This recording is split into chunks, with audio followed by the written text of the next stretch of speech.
This is Field Officer 60302, Gwen Ortiz, recording Log 2 for my ongoing investigation to what I am still referring to as the shattering incident. Even if Detective freaking Larson thinks it's an inappropriate name for a devastating event. The time is 3:24 on August 30th, 2021. Why am I in the office past 3 a.m.? Maybe talking through the events will help me make sense of it all. I keep racking my brains for the answer, like it's a word I forgot sitting on the tip of my tongue. Since I'm legally obligated to share everything in these memos, I don't want to accidentally shoot myself in the foot by omitting anything, so here it goes. For the record, I never meant for my personal life to come into this case. Never, ever, ever that. I mean, I didn't even realize I still had a personal life. How fucking sad is that? Jesus. I won't let this compromise my work or my investigation on this assignment. I'll take a blood oath or swear on a Bible or, God forbid, some paperwork.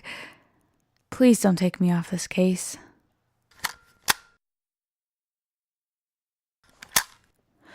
The cleanup took a lot out of me. I had never mended that much glass or read that many fractures before in my life. There's that overused saying about feeling tired to the bone, and that was true, I guess. But honestly, it's more like every cell rewrote itself to make me feel beyond lethargic. Like I couldn't do anything in the world but stare at the wall. My mind was so wired, and I get bored so easily. So like that was going to happen. I needed to be awake and watching, even if I wasn't doing anything productive. After an undertaking so massive, what does any responsible adult do to unwind? They go get a goddamn drink, that's what. I went to the closest dive bar that wasn't nearby the police station.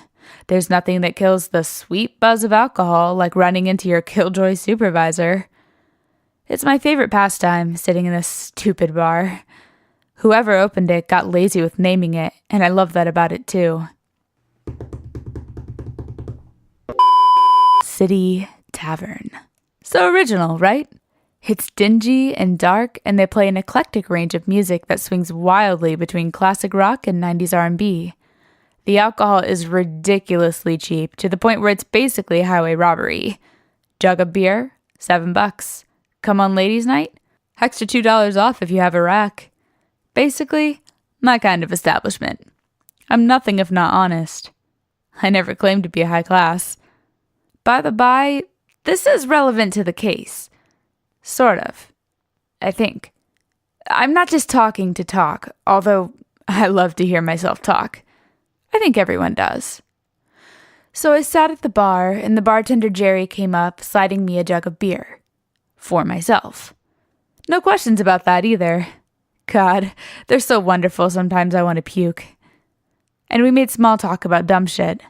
His wife and his minor marital problems and how he wishes he saw his kids more and how work is work is work. Not that interesting. I was tuning him out, really. Adding in, and yeah, while he spoke and looking properly sympathetic when I thought he needed a small comfort. I realized a bit too late that he'd stopped speaking. He was looking over my head to the other side of the bar. There was shouting, and I didn't even notice until Jerry was outright staring at them. The fatigue weighed down on me then, and I barely even registered the crash behind me. First of all, fuck me for being a good Samaritan. I hear a loud noise, and I just run right to it. Next thing I know, I'm staring at this chick just pummeling into this guy. I shit you not, she was just wailing into him, fist flying. She wasn't even a good fighter. It was all raw energy getting forced into action. They had knocked over full glasses and bottles filled to the brim, and I could feel my boots slipping right over the liquid. Disgusting. Honestly, I had no idea why I came over to the scene. My combat training experience is at a 0. Nada. Closest I have is Tai Chi, and anyone will tell you that it's not an aggressive martial art form. It was basically me, exhausted, gawking at these two idiots brawling in the middle of a bar on a Tuesday night. Blood was seeping out of this guy's nose, and the young woman had a blatant disregard for the fact that her hands were going to hurt a ton, and they were soaked with alcohol. And the weirdest thing of all, I knew her.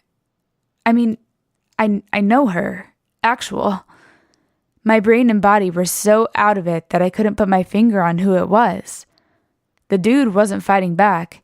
He was trying to push her off of him, but he was just looking at her like a stare could make her stop. His irises were such a dark brown that they almost looked black, and you couldn't tell where the irises began and the pupils ended. Before I knew it, I was reaching down to grab her shoulder. A smart idea to move toward the person punching the lights out of someone else, I know. To get her away from him. It was so disconcerting. Even though she was the one portraying outward violence, a twinge of fear shook through my gut. If she didn't stop soon, she'd be the one lying still and unmoving on the floor. Right before I grabbed her, someone shoved me out of the way. A bouncer, I think. Probably. I was so exhausted that my perception was a radio tuned in between stations. The bouncer was carting them away with Jerry's help, and I slouched in place against the wall. There was glass everywhere, and it was only a reflex, nothing more, and I went to mend one of the green shards on the floor. I envisioned the green bottle, the shape of it, its label branded into the side of it, and in between it all was the origin. It was a bit of a relief, being able to read the origin of the glass again. My shoulders sagged as I went through it. Male, mid-20s. The sweeping of the bottle, smack, down to the floor. Intentional. Anger. So much of it that it replaced every other feeling in my body. It was anger, mixed with the urge to get out, mixed with the bloodlust. Does that sound a bit familiar? Fuck yes it does, listener in the government. Do I have to spell this out for you? I know you can't respond, but seriously. The shattering incident. A man with an almost identical intent as said shattering incident. Plus the origin. What was this, a sign from the heavens? The man wasn't in the bar anymore. I ran outside, swiveling my head around like some demented owl. There were a lot of things outside. There was the bouncer, smoking a cigarette next to the familiar chick who was trying to kill the guy. She was rubbing at her hands like she could worry the blood away. The brick alleyway was littered with trash bags and recycling bins and bottles strewn everywhere. Hollering men stumbled past us, swerving like trapeze artists about to fall off a tightrope. None of them were the man I was looking for, though. I went over to the bouncer, a tough guy with a buzz cut, and asked him where he went. He shrugged, so I asked again. Surely he hadn't just let this dude involved in a fight just walk away. Miss, he didn't do anything. If anything, I should be calling the cops on this one. He pointed his thumb at the chick next to him. She finally looked up at me, and when her eyes met mine, that's when I realized I'd fucked up. Joan? I said to her. She laughed the least happy laugh I've heard in my life. It was mostly mocking. Yeah, no shit. It's about time you stopped pretending I was nothing to you.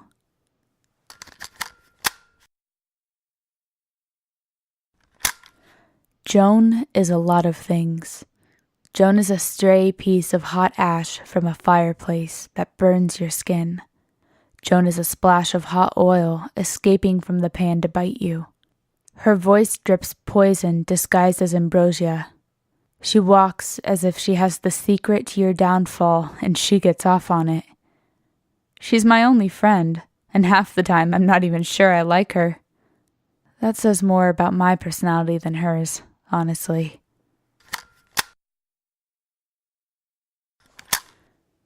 Me and Joan ended up back at the dive bar. Really, it was the only solution. I know what you're thinking, seriously. What about the man? Did you forget about him entirely? What the hell is wrong with you? Well, sir and/or madam, I'm not a complete idiot, contrary to Detective Larson's beliefs. I wasn't going to run around town like a chicken with its head cut off. Like it seems practical to run around all of freaking city when I have no clue where he was off to. I didn't bother ordering another drink. The beer from before was still coursing through my system, and every part of me knew I needed to be aware. Honestly, Joan is a goddamn rattlesnake. Like, an unusually predatory one. If you make the wrong move, she'll rattle her tail in warning and still strike if you back off. We sat down in a sticky booth in the back, only 10 or so feet from the scene of her psychotic episode. She went up to the bar without saying a word to me. Whenever the last time I saw her was, her look desperately tried to detract from her insides. She used to have long, wavy hair that hit her ass, the kind men just want to run their fingers through. I was used to her making herself demure, smaller, just so she could get away with more. Now I can see why I didn't recognize her. This Joan didn't attempt to make herself smaller. There was no effort from her to contain herself. She held her head high, shoulders straight as an arrow, not bothering to mask her duplicity, her multitudes. And also, she cut all of her hair off short, so there's that. When she slid back into the booth with her wine, we didn't bother with any pleasantries. I picked up my cuticles while she sipped at her drink. The silence gave her power while it stripped away mine. With each minute ticking by, she settled more comfortably into her seat. I was ready to go the fuck to bed. After an excruciating 5 minutes, I broke. Not noticeably, but I could tell she picked up on it by the smug smile on her face. I had so many questions I wanted to ask, like, why did you go all American Psycho on that dude? Did he deserve it? How did you learn you were capable of that kind of violence? Instead, I asked, what's his name? She gave me a shark's smile. Elijah Savchenko. I rapped my knuckles twice on the table. I didn't need to look back to know her eyes followed me out the door.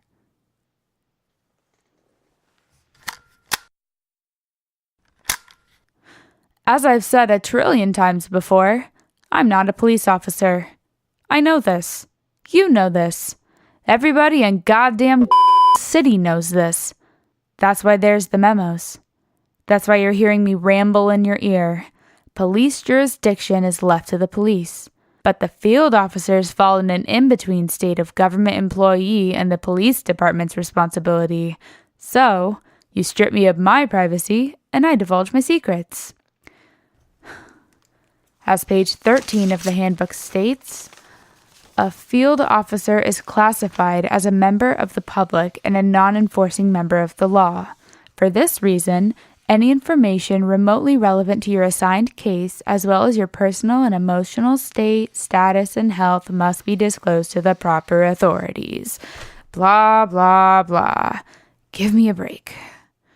Because of the police department's policy on information given on a need-to-know basis, I have to ask for it directly. And I have to be supervised. Talk about rigid power structures, am I right? So, I walked into the lion's den. The lion in question, my arch nemesis, has a suspiciously clean office. Serial killer clean. The lack of personality in his decor is unsurprising. Sterile. High-tech. I was loitering just inside, bouncing on my heels, when Detective Larson came in. All high and mighty, he said, "Ortiz, what can I do for you?" He said it like it's a demand, not a question. I tried to be as professional as possible, which is actually really hard for me. I said, "Detective Larson, sir, I was wondering if I could have access to the criminal database." And then he said, "All right." That was it. It felt like a magic trick. I was waiting to discover the smoke and mirrors, the man behind the curtain, anything. I asked, "Just like that?" And he answered, "Just like that." I know this sounds ridiculous, but he's been a roadblock at every corner I've ever turned. I've never not had pushback from him. I couldn't help but hover next to him.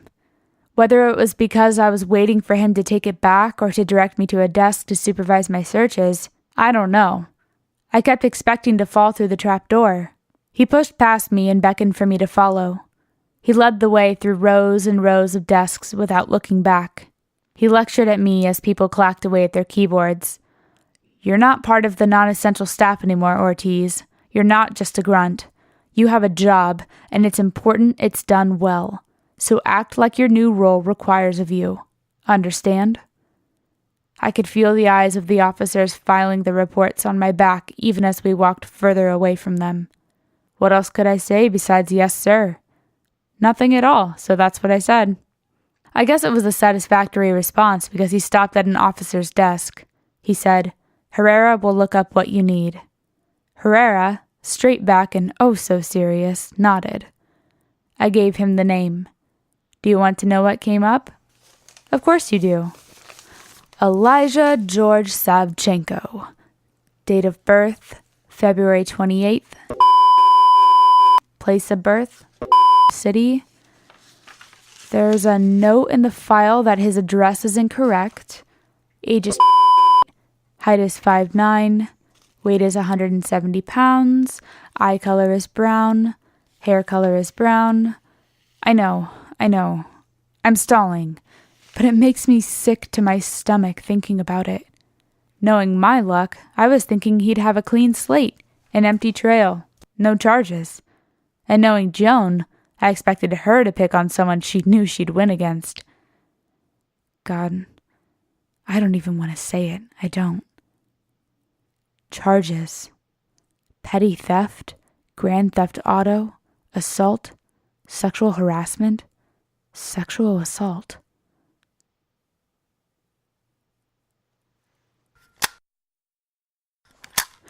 In no particular order, a list of questions for Elijah Savchenko. What do you know of the glass shattering in central city? Where the actual fuck do you live? How is a violent offender like you out prowling the streets? Do you know what caused the shattering in Central City? Was the attack on your person at City Tavern the other night warranted? If so, what'd you do to prompt it? What do you do with your time when you're not committing felonies? How do you know the woman Joan Bailey? What's your favorite color? Do you have any local haunts I can find you at? What shape do you see in this ink blot? How about this one? How the hell can I find you? Will you harm me if I continue down this line of questioning? How did you learn you were capable of that kind of violence? Where the hell are you?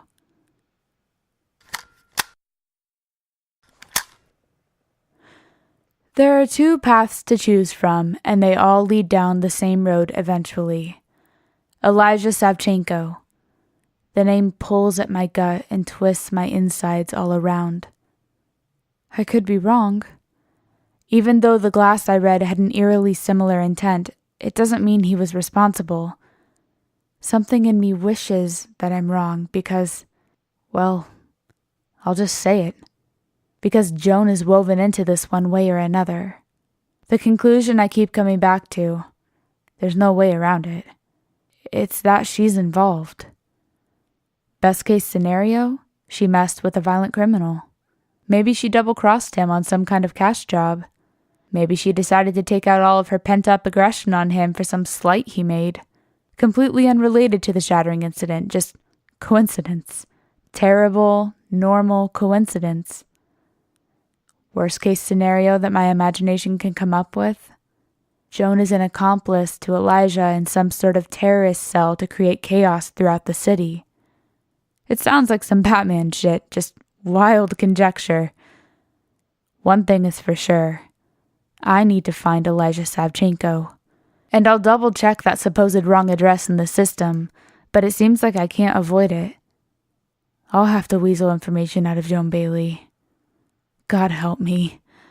Field Officer 60302, Gwen Ortiz, signing off.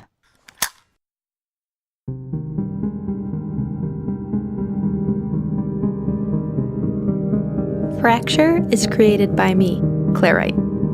Follow us on Instagram, Facebook, Twitter, SoundCloud, Reddit, The Moon, at Fracture Podcast. The voice of Gwen Ortiz is Aela.